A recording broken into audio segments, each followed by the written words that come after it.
You can't replace two All-Stars. There's no team in NBA history been able to to win a championship with two of the All-Stars not playing. And I tried as much as I could, and everyone else down from myself tried as hard as we could. But we were going against a team that had more health, and was clicking on all cylinders at the right time. LeBron making light of the fact that injuries to Kevin Love and Kyrie Irving were a major factor why the Cavaliers came up short against the Warriors in the NBA Finals. The Cavs are the favorites to return to the finals this season. Skip, what do you make of LeBron's comments? Stephen A. Smith, I don't want to be too hard on LeBron because it's very, very early. Camps are just now opening. And LeBron and his team are going to be very, very good again this year, quite obviously. But given all that, given how high I set my bar for the great LeBron James, even this early, I did not want to hear him look back at last year's finals and make excuses for what happened. I did not want to hear the great LeBron James deflect any blame onto the injuries to two all-star teammates for what happened in the NBA Finals last year. Because, Stephen A. Smith, I know they all tried hard.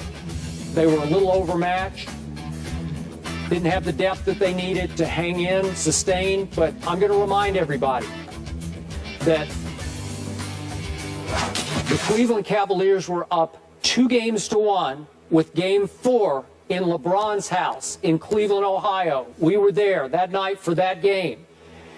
You want to talk about closing the deal there? If you go up 3-1, I think they're going to close that deal. I thought that was a great opportunity for the great LeBron James to validate his greatness and his all-time greatest case against Michael Jordan. If you could carry that band of misfits to a title, even though Tristan Thompson had emerged as a flat-out force in the finals, underrated force, I thought, with Mozgov. If you could carry that team without Kyrie, without Kevin Love to a title, wow, the world would have said, that's it, LeBron, you did it. That's your greatest achievement. And what happened that night? 103-82 happened. Golden State, rout in LeBron's house, as LeBron went 7 for 22, only 5 of 10 from the free throw line, 1 of 4 from 3. His teammates gave him little to no help. We know what they all did. J.R. Smith was 0 for 8 from 3, and Dellavedova was 2 for 9. But even for the whole playoff run, for one playoff run, LeBron James, for any player who's ever taken more than 100 threes in a playoff run, shot 22.7%. That's for the last year's playoffs. That's the worst in playoff history, 22.7%. So you got to take a little bit of blame for that, Stephen A. You got to take a little bit of blame for Game 4. And I know you told me the next day he just ran out of gas. And I've been thinking about that. Even last night I thought about it. This is the greatest conditioned athlete in the NBA. I give you that. I believe that. Nobody takes better care of himself than LeBron. So he runs out of gas in Game 4 of the finals? Is that why we're going to have more time off between finals games this year, so LeBron has a little better chance to refill his tank for the next game? I don't know, but I expected more from King James that night, and we didn't get it. And that was basically the end of last year's finals. The season hasn't even started yet. It's the first day of media day. And already, I believe that you're being completely unfair to this man. Now, we work every day here on First Take. And we're going to give it to you straight. We're going to tell you what we believe. We ain't going to sugarcoat it. Try to be respectful. But at the same time, we're just going to be real because we got an audience that's watching. And that's what they expect from us, and they should. But in the interest of fairness, we also have to be completely honest. We can't just tell the stories that we want to tell. We got to sit there and tell the whole story. LeBron James was absolutely positively dominant over the first 3 games. Even the first game, that they lost. He had 44, 8, and 6. And then he went on from there with triple doubles all over the place. Yes, he had a bad game in Game 4.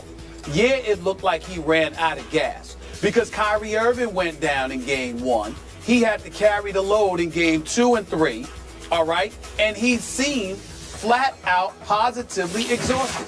You were there in Cleveland. You saw how rabid those folks were. You know that LeBron James didn't have the luxury of just playing a basketball game, the interviews and everything else, just the whole atmosphere, the adrenaline rush. It conceivably got the best of him. So what does he do? After that bad game where he sat up there and didn't play well and looked completely fatigued, where Matthew Dellavedova, who you were raving about, acting like this dude was Kyrie Irving, he ends up shooting 3 for 14 in that game. And then J.R. Smith also shot 2 of 12 in that same game. The very next game, which was game 5, LeBron had 40, 14, and 11. They still lost that game. And then to close out, because he got no help, and then to close out game 6, he had 32, 18, and 9. What I'm saying to you is that when you look at the Golden State Warriors, they're either great or they're not. This wasn't about Steph Curry. This was also about Andre Iguodala. This was about Steve Kerr making that adjustment, inserting Andre Iguodala into the starting lineup, seating Andrew Bogut. And then after that, running the ball up and down the floor. Remember, the first couple of games, Golden State was very methodical in trying to match the size of a Tristan Thompson with Mozgov in terms of putting in a big lineup of their own. So you played at a slower pace. LeBron was able to catch a breath.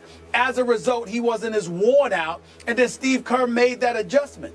You can't sit there and appreciate the greatness of what we're seeing from Golden State all year long and then ignore that because you want to get on LeBron's performance in one game out of 6 in the NBA Finals where the other 5, the brother showed up. I would be the first to get on LeBron James. Hell, he still hasn't gotten over how I called him out when they played badly against Dallas when he was with Miami. But that is the only thing that I have to say about LeBron, which he openly later admitted that he could have played better in that NBA Finals, similar to James Harden being sensitive because of how he disappeared in the Finals against Miami, which is the only negative thing I've ever said about him, really. But when you look at LeBron and how he played last year in that Finals without Kyrie Irving and without Kevin Love for those last 5 games, and with J.R. Smith, admittedly, being one-dimensional, knowing that he's too talented to just be some daggone spot-up shooter, that he should be doing better than that. There is no question that this is one legitimate time, actually the second time, because the first time he lost to the San Antonio Spurs in 2007, we all knew that their championship was getting to the finals. They had no shot against the Spurs. And last year, after Love and Kyrie went down, come on now, the only hope they had was for LeBron to be LeBron and to get a speck of help. And he got no help offensively those last 3 games. You got to be fair enough to say that, Skip. You can't ask that man to do but so much. That's not right. Can. That's just How many times last year did I agree with you, LeBron James is the best player on the planet? Did I not always say, you're right, he's the best player? Yeah. Okay, so if the best player gets it to 2-1 Cleveland with another game in Cleveland, man, I'm going to expect him to be the best player on the planet that night, and he was not. I also would expect him yesterday to say, you know what, we were up 2-1, and I ran out of gas. If he'd said that yesterday, I'd say, I got it. I feel you, because it sure looked like you ran out of gas. Yes, you would have got on it for saying that. I would not. You would have got on it for saying that. You would have said he must have drank a couple of Sprites, or he must not have worked out, even though he's a workout dude. You would have said something if he had said, I just ran out of gas. Well, yes, you would have. And by the way, Skip, let's keep in mind, I would agree with you. If LeBron spent the rest of the series, had he ran out of gas so much that he had nothing left for games 4, 5, and 6. But the fact is, it was just one game. You know, it ain't about comparing him to Jordan or anybody else. It's about understanding that even though he's the best player in the world, Golden State was the best team in the world last year. They played better than everybody else, and they have more weapons, along with the reigning league MVP, who is the greatest shooter we have ever seen. They went small, and they were running up and down the court. They changed the pace. You also acknowledge that there were some issues with Black. and how he was learning the ropes in his first year as an NBA coach. You acknowledge that J.R. Smith has to do better and has to do more, because when he's not shooting well, he doesn't seem to do anything right. And now he has to graduate from that position. You acknowledge that Iman Shumpert can defend, but he is no shooter. All of a sudden, an epiphany hits you, and you recognized and remembered that Matthew Dellavedova is Matthew Dellavedova, a serviceable player who belongs in the NBA, but he's no starting point guard. Wait a second. This is what LeBron was dealing with. What happened in Game 2 and Game 3?